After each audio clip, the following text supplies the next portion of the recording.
How to clear app cache without deleting data on Android. Hey guys, welcome back to the channel. In today's tutorial, we're going to see a quick and easy way to clear app cache without deleting any of its data. So the very first thing you want to do is go ahead and open up your settings menu. Once you open up settings, you need to go ahead and find your app settings. So let me just go ahead and quickly go to my app settings over here, scroll down and find apps, tap on it, and you'll see a list of all of your apps. You can find the apps installed by you and even all of your system apps over here.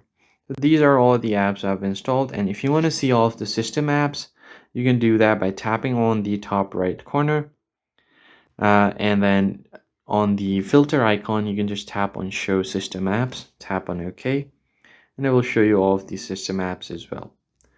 So as you can see, I've got 533 apps, including all of the system apps. So let me just quickly hide it for now. So let's say if I want to go ahead and clear cache from my CapCut, I can just go over to CapCut over here and then tap on storage. Then you can find the cache files over here.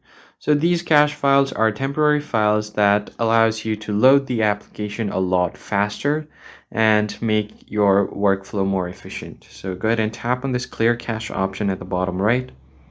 Now doing this will not delete any of your app data. To delete your app data, you need to tap on clear data and then tap on delete. It will permanently delete all of your data on the app. So you can do this for any other app you want. So I can just go ahead and open any app like Discord, for example, go to storage, tap on clear cache, and you'll be good to go. So that's how you basically clear cache without deleting data on your Android device. If you found the tutorial helpful, hit the like button below and subscribe. I'll catch you guys in the next one.